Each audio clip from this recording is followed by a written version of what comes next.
जब से दिल्ली में भारतीय जनता पार्टी की सरकार बनी है, हम बड़ा क्लोजली इन लोगों को वॉच कर रहे हैं कि किस तरीके से ये हिंदू धर्म की जितने भी कार्यक्रम दिल्ली में दशकों से हो रहे हैं, उनका राजनीतिकरण करके सिर्फ और सिर्फ भारतीय जनता पार्टी के लोगों को उसके अंदर रखना चाहते हैं और बाकी सब लोगों को धीरे धीरे से एलिमिनेट करा जा रहा है और बड़े तय तरीके से एलिमिनेशन का काम चल रहा है। वैसे ये बात बहुत जरूरी नहीं है, मगर ये जरूरी तब हो जाती है क्योंकि भारतीय जनता पार्टी की एक प्रोपेगेंडा मशीनरी इसके लिए तैयार बैठती है कि जितने भी धार्मिक कार्यक्रम हो उसमें सिर्फ और सिर्फ भारतीय जनता पार्टी के लोग दिखें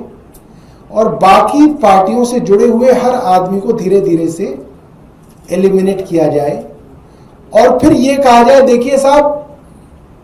धार्मिक कार्यक्रम अगर हिंदुओं के हो रहे हैं तो सिर्फ भाजपा करा रही है, बाकी कोई करा नहीं रहा है।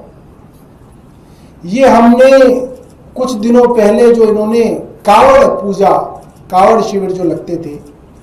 उसमें हमने देखा कि जो जो लोग दूसरी पार्टियों से जुड़े हुए थे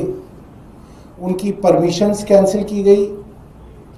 उनको हैरेस किया गया, उनके कावड़ शिविर छीन के भारतीय जनता पार्टी के वर्करों को दे दिए गए, क्योंकि परमिशन तो आपको सरकार से चाहिए। एक संस्था 20 साल से 30 साल से कावड़ शिविर लगा रही है और वो जब परमिशन मांगने गई तो उसको नहीं दिया।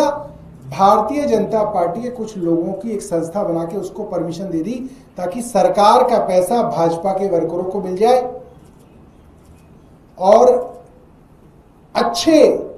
न्यूट्रल नॉन पॉलिटिकल लोग या नॉन बीजेपी के लोगों को उससे एलिमिनेट किया जाए।